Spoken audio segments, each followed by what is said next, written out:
Assalamualaikum warahmatullahi wabarakatuh. Waalaikumsalam warahmatullahi wabarakatuh. A'udzu billahi minasyaitonir rajim. Bismillahirrahmanirrahim. Alhamdulillahirabbil alamin wassalatu wassalamu ala asrofil anbiya'i wal mursalin wa ala alihi wa sahbihi ajma'in. Rabbi shrah li sadri wa yassir li amri wa hlul 'uqdatam min lisani yafqahu qawli waj'al li waziran min ahli amma ba'd.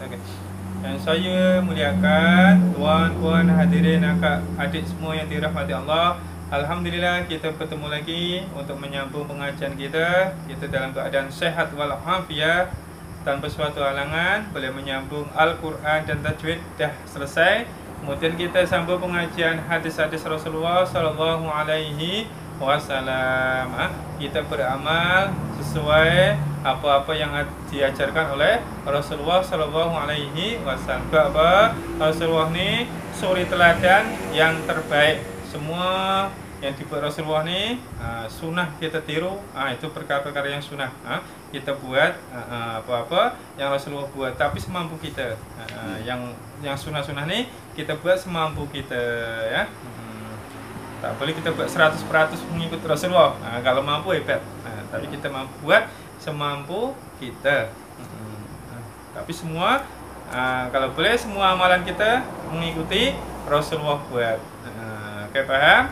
Oke, semoga kita semua mendapatkan syafaat Rasulullah Sallallahu Alaihi Wasallam telah, insyaallah, amin ya rabbal alamin. Kita terus sambung hadis Rasulullah Sallallahu Alaihi Wasallam tentang keutamaan kita berzikir pada Allah. Jadi apa gunanya kita zikir pada Allah ni? Apa faedahnya? Apa kelebihan dia dan keutamaan dia? Kita sambung hadis berikutnya. Bismillahirrahmanirrahim. An Abdillah ibni Busrin radhiyallahu anna rajulan qala ya Rasulullah sallallahu alaihi wasallam inna syara'i al-Islam qad kasurat alayya fa akhbirni bi syai'in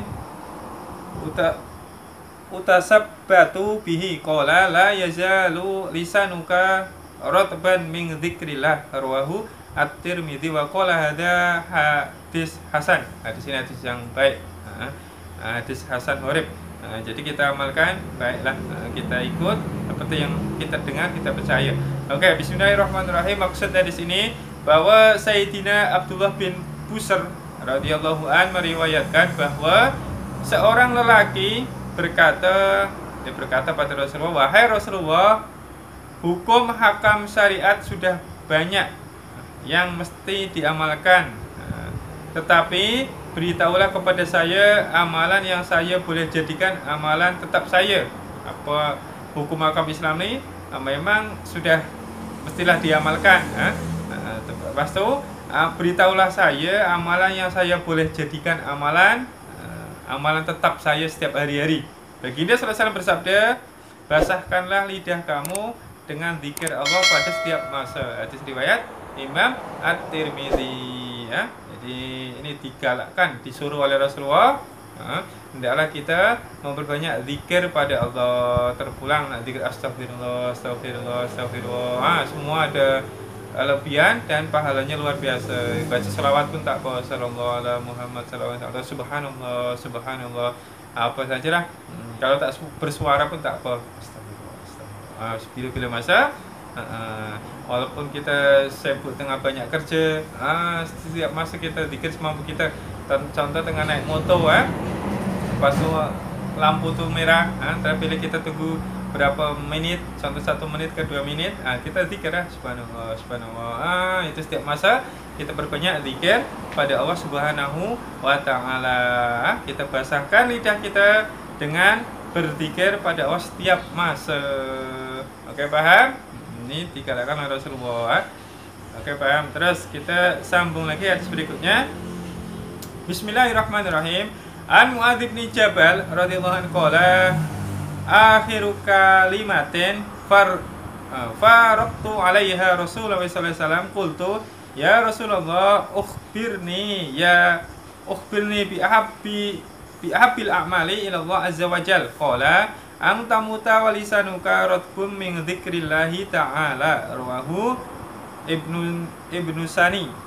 Bismillahirrahmanirrahim. Maksud hadis ini bahwa Sayyidina Mu'az bin Jabal radhiyallahu anhu telah berkata, perbicaraanku yang terakhir dengan Rasulullah SAW semasa berpisah daripada baginda Sallallahu Alaihi Wasallam ialah aku berkata kepada baginda Nabi Sallallahu Alaihi Wasallam, beritahulah kepadaku apakah amalan yang paling disenangi atau dikasihi oleh Allah Subhanahu Wa Taala, yang paling disukai atau dikasihi oleh Allah Subhanahu Wa Taala.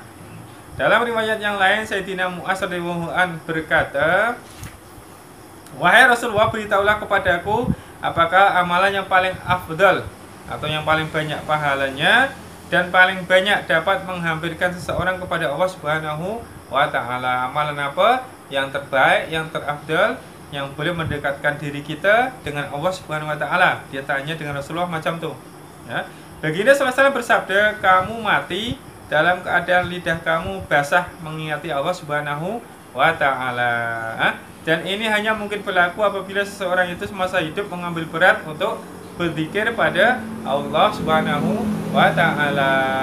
Oke, jadi amal yang terbaik membuat kita dekat dengan Allah Subhanahu wa Ta'ala nanti atau sekarang adalah kita berzikir pada Allah.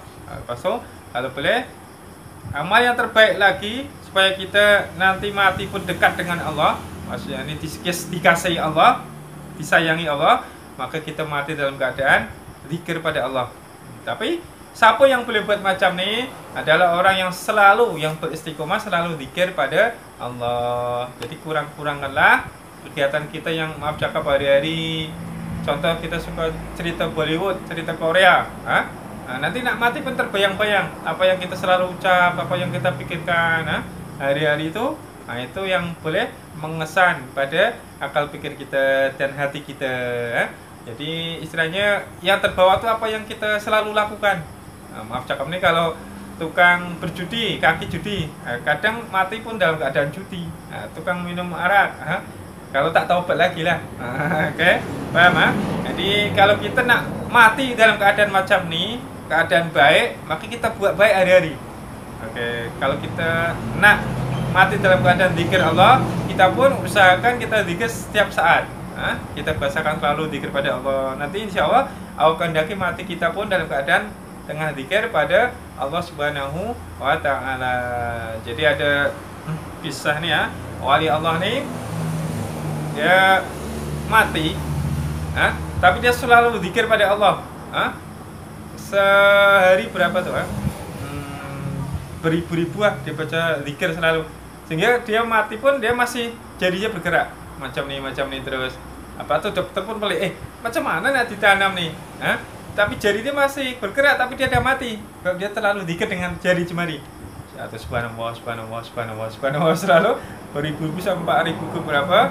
Sampai lepas itu dia meninggal pun jari dia masih bergerak zikir. Walaupun dia mati, dia meninggal akhirnya tetap ditanam juga. Itu nak dihentikan pun susah, memang dah keramat dia ya. Dia wali Allah, nak mati pun masih gerak-gerak macam ni, sebab dia selalu zikir dengan jari jemari kita. Jadi apa yang kita amalkan hari-hari istiqomahkan, itu yang akan terbawa kita sampai mati ya. Jadi kurangkanlah yang lago-lago lah.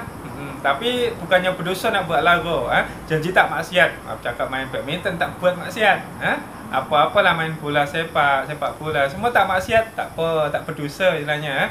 Tapi kurangkanlah, jangan sampai lupa tak solat, sampai lupa nak zikir pada Allah. Contoh sehari penuh nak main bola, lalu ke main game selalu sampai lupa pada Allah. Takut-takut mati terbawa tengah main game pula. Ya. Jadi apa-apa yang kita istiqomahkan hari-hari itu akan menjadi akhir hayat kita selalunya ya. Kecuali orang yang bertaubat. Taubat ni lain cerita lah. Dia ada berubah haluan. Oke. Maksud daripada ketika berpisah ialah ketika baginda SAW memutuskan beliau sebagai gubernur ke Yaman. Perbulan ini berlaku pada masa itu. Jadi dia nak berpisah pada Rasulullah ketika nak jadi gubernur, maka dia minta pada Allah nasihat supaya macam mana nak dikasih Allah amalan apa yang paling abdul. Dinasihati Rasulullah, basahkan lidah kamu setiap hari, setiap masa, sehingga kalau nak dikasih Allah sampai mati nanti, maka dia mati pun dalam keadaan masih zikir pada Allah. Lisan itu masih basah, berzikir pada Allah. Apa saja zikir yang kita nak, yang betul lah. Terkira Allah pun apa boleh, subhanallah boleh, istighfar pun boleh, sholawat pun santai, apa-apa boleh kita zikirkan, istiqomahkan zikir setiap masa. Oke, saya pun cuma beritahu, kadang saya pun lupa. Kalau ingat istighfar, zikir, tapi kadang lupa juga manusia kan. Sama-sama lah beramal sesuai dengan hadis Rasulullah Sallallahu Alaihi Wasallam. Paham nih? Apa soalan sila? Ada. Oke. Akak dulu sila tanya. Kalau kita puasa ganti, tapi kita tak niat. Oke, cantik soalan. Apakah hukumnya atau sah tak puasanya kan? Kalau kita mengqadha puasa wajib kan? Tapi kita tak niat. Lupa ke tak niat sengaja? Lupa niat ke tak niat? Lupa niat. Oh, lupa niat. Oke, cantik soalan. Yang bertanya banyak pahala menyebabkan yang lain tahu. Jadi sah tak kita puasa qadha, puasa wajib, puasa Ramadan lah kan? Tapi kita lupa tak niat. Pagi itu baru ingat, tadi tak niat pula. Contoh kan macam tu ya. Jadi kalau puasa wajib, jadi wajib niatnya sebelum subuh. Paham? Sebelum subuh, start lepas maghrib sampai sebelum subuh harus dah niat, wajib niat. Kalau dah subuh baru niat, tak sah puasa wajibnya tadi, qadhanya. Tapi kalau puasa sunat boleh niat walaupun lepas subuh pukul 8, pukul 7 siang, pagi. Tapi dengan syarat sebelum subuh tuh tak makan lah, sampai subuh tuh tak makan apa, tak minum. Jangan pula ada pukul lepas subuh tuh dah minum. Anak puasa sunat tak boleh. Tapi maknanya kalau teringat pukul 8 lepas subuh lah, belum makan apa-apa, pukul 8 dah pagi, saya nak puasa lah, puasa sunnah hari Isnin ni, boleh sah. Tapi kalau puasa qadha, puasa wajib, tak sah niat selepas subuh. Ingat puasanya tak sah. Okey, jadi wajib niat sebelum subuh, mulai lepas maghrib hingga sebelum subuh. Puasa wajib atau puasa qadha, puasa yang wajib qadha Ramadan. Okey, paham? Okey. Cantik soalan terus. Abang, Akak, silakan nak tanya. Saya ada satu soalan. Ya. Berkenaan dengan surah Al-Fatihah. Surah Al-Fatihah. Ya. Surah Al-Fatihah. Ya. Saya baca baris yang Okey. last kali yang Okey. di akhir siratal mustaqim.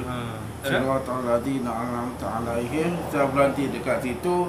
Saya tak teruskan. Okey. Sahkah tak sah sembahyang saya? Tak sampai waladhdallin. Waladhdallin saya suri nafas. Oh, okey. Cantik soalan tu Ya. Jadi pada surah Al-Fatihah ayat yang ke-7, dia panjang sikit. Ya. Okey, bismillahirrahmanirrahim. Siratal ladzina an'amta 'alaihim. Dia panjang, kadang nafas tu tak sampai. Ya. Ada dua cara baca. Okey, perhatikan ada dua cara baca. Cara pertama, dia terus sambung sampai waladhdallin, amin. Okey. Contoh ni nafas panjang, kita tarik nafas dulu kalau nak kuat. Siratal ladzina an'amta 'alaihim ghairil maghdubi 'alaihim waladdallin. Amin. Paham? Ya. Cara terafdal, terbaik yang nomor 1. Tapi yang nomor 2 macam mana? Baca dengan 2 kali. Okey, maknanya boleh sah juga kita baca Siratal ladzina an'amta 'alaihim ghairil maghdubi 'alaihim, berhenti ya. Siratal ladzina an'amta 'alaihim. Berhenti kat situ, ambil nafas. Ghairil maghdubi 'alaihim waladdallin. Amin. Itu dua cara baca itu. Okey, paham? Itu sah semuanya. Sah. Itu dia kira 8 baris ke 7 baris? Oh, tak ada masalah. Tetap 7 ayat lah. Cuma sebab nafas kita tak baca, nafas kita tak sampai, maka boleh berhenti dekat yang tadi ya. Siratal ladzina an'amta 'alaihim. Sebab dia panjang. Okey, paham? Yang terbaik satu nafas sampai habis waladhdallin. Amin. Ya, Oke? ya. Kalau tak paham, tak cukup nafas, Ya. boleh bagi dua. Macam tadi siratal ladzina an'amta 'alaihim. Ambil nafas lah. Ghairil maghdubi 'alaihim waladhdallin. Amin. Paham? Itu dua cara itu nak baca Al-Fatihah. Cukup kah? Cukup. Oke, minta maaf yang selalu tersilap cakap terkasar bahasa, mohon dimaafkan. Yang betul semuanya dari awal, yang silap salah dari kejahilan saya, mohon dimaafkan. Jumpa lagi esok kalau tak ada halangan, insyaallah. Bila fi taufiq wal hidayah wal afu minkum. Wassalamualaikum warahmatullahi wabarakatuh. Waalaikumsalam warahmatullahi wabarakatuh.